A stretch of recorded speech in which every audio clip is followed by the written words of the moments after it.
likod tayo. Dapat kami ngayon alis. Tapos yan yung mga gamit namin. Yung bagong pana ni Master Arki na gawa. Handmade niya lang. Galing.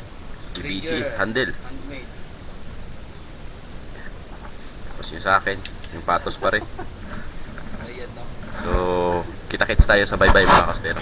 Okay, nandito na tayo sa laot mga kaspero. Ayan, maraming bangkang dumadaan. So, si Master Dudoy, ayun na, nandun na siya. So, susunod tayo doon. Hirap na rin tayo. Let's start to hunt na mga kaspero. Bali, second dive ko pa lang ito. Nakakita ko ng mga bait fish. So, nung tinignan ko yung mga bait fish, yun, meron palang GT sa unahan. At yung ginawa ko mga kaspero, hindi na ako gumalaw. Nag free fall lang ako. At di na ako gumalaw para hindi siya lalayo mga kaspero. Ayan. Kaya binanatan ko na kagad siya sa mga likod mga kaspero. At ito yung benamano talaga natin mga kaspero. Talagang napakalaking biyaya agad yung sumalubong sa atin. At ito, nadali na natin. So, yung tama sa likod, tagos sa tiyan. Kaso, hindi tumagos masyado kasi medyo malayo yung tera ko. Tapos, nung hinila ko pataas, ayun. Buti bumuka din yung clapper kaya nadali natin. So, ayun, tinawag ko agad yung bangka para lumapit. Yan. So, nung nandun na yung bangka, plano ko sanang i-second shot. Kukunin ko yung isang pana. Pero nung tiningnan ko yung tama, secured naman siya. Kaya hinila ko na lang mga kaspero.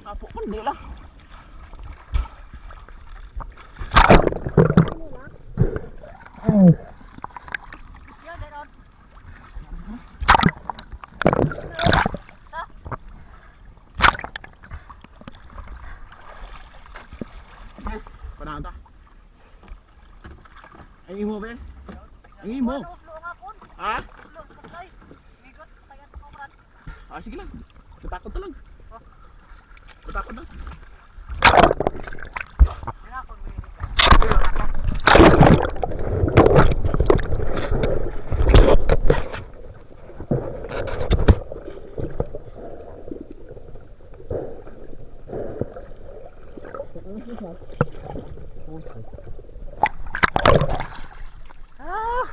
Winimano!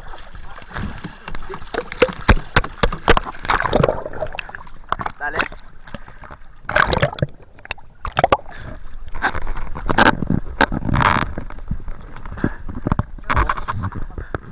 Winimano agad! Yan o! Yan, winimano ang kamay. Saan? Kunti lang. Kunti lang? One down! Ha! Dito agad, dito. Oh! Bali, ito na sana yung second fish natin mga kaspero. Isang marble grouper. Kaso medyo wala sa timing yung pagpana natin. Kaya hindi tinamaan. So, better luck next time na lang.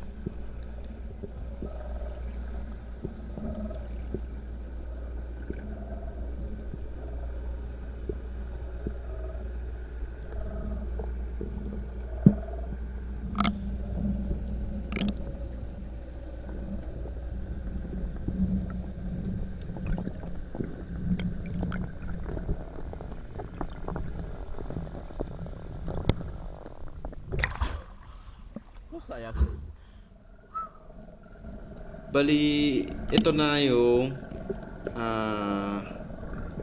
totoong pangalawang isda natin mga kaspero. Ano ba to? Isda or kung kasi tawag namin dito mamba or sea mantis. Ayan mga kaspero. Kauri din siya ng mga lobster. Ayan, kung tawagin na mas kilalang pitik-pitik. Ayan mga kaspero.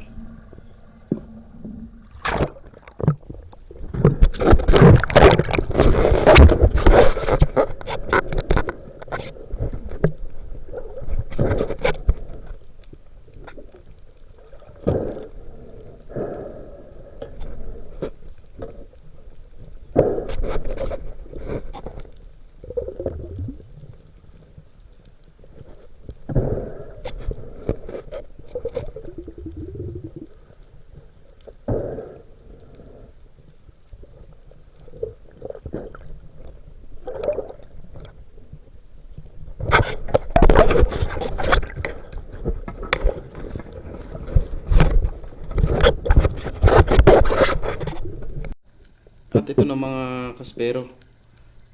Lumipat kami ng ibang spot. Siguro time check natin dito mga mag-4 na. At nag-drop ako sa ilalim, naghintay ako. Habang naghihintay ako, kasi na-expect ko na may GT at ayun nga mga kaspero. Nagulat pa ako kasi dito dumaan sa gilid. Ayan.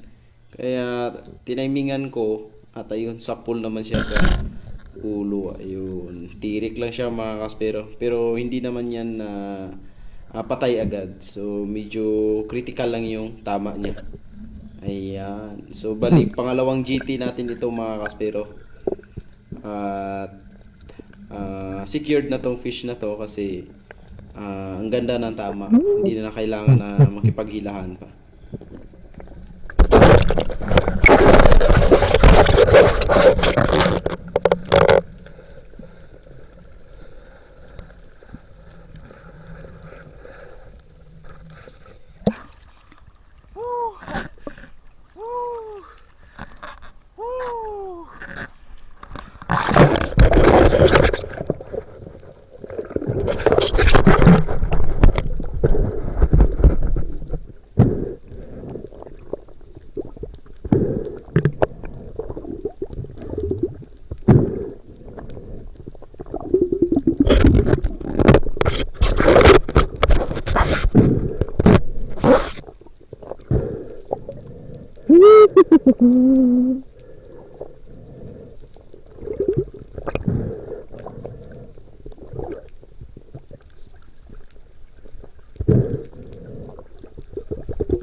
Pahapon na, nakaswerte pa, nag-isa mga kaspero. Woo! Huh!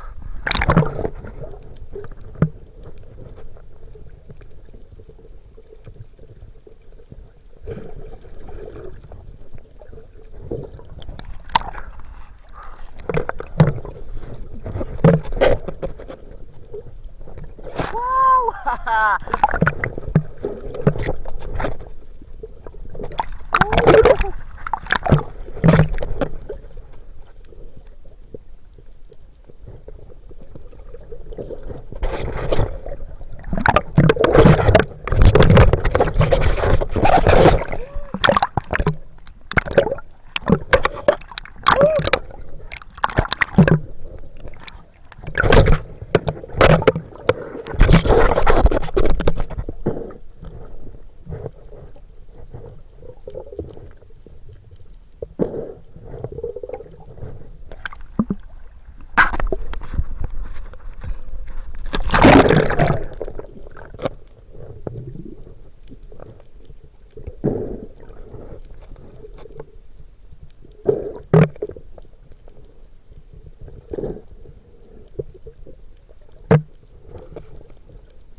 At ito na nga yung last isda nating nahuli mga kaspero.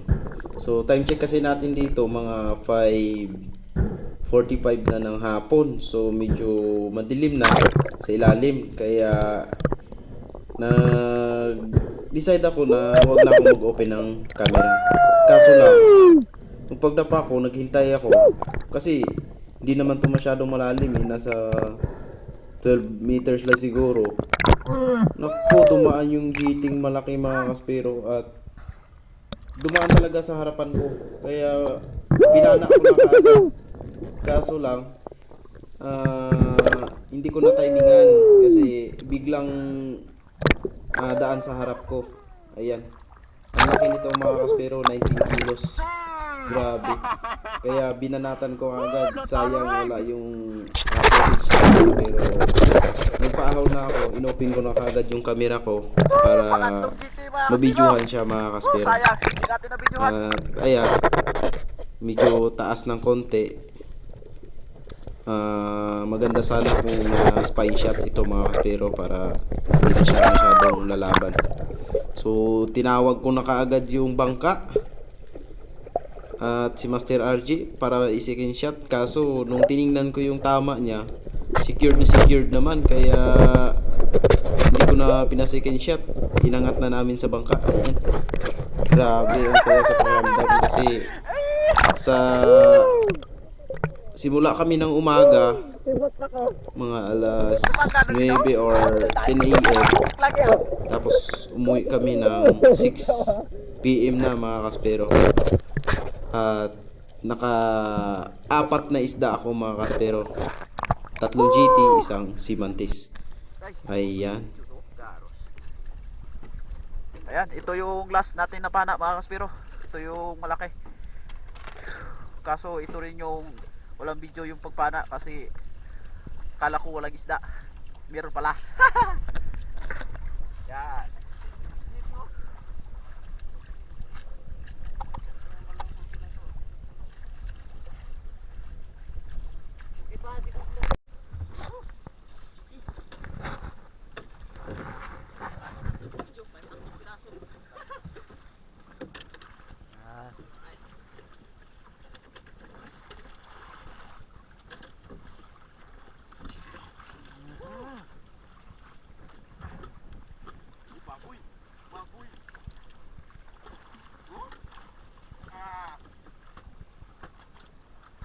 Okay.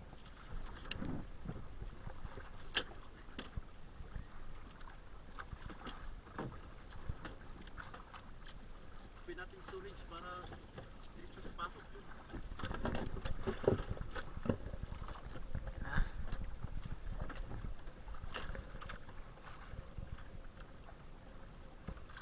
Kinsetra no? Ha? Kinseyonan. Kinseyonan? City siguro. Ha? City.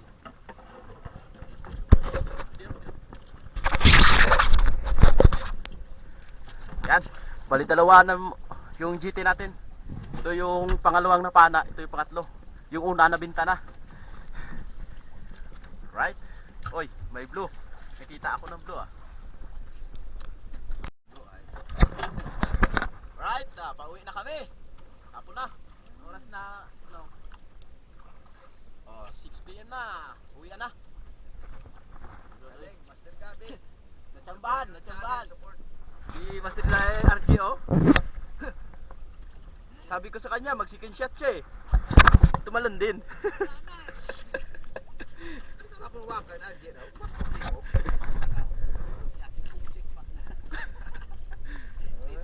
Yan.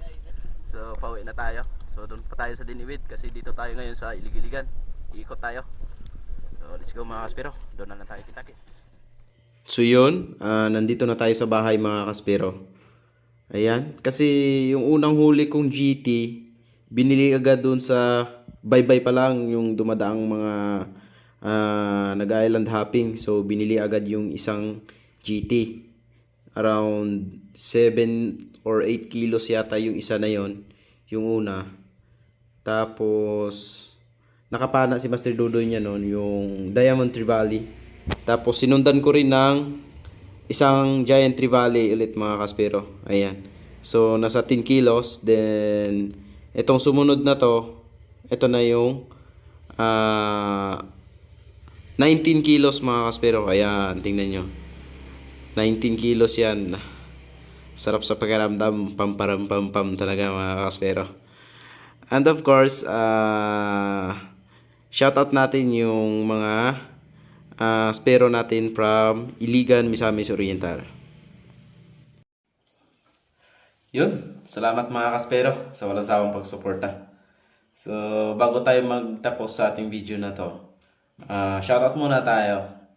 Shoutout pala sa kay Bro Rogelio, yan, ng Iligan.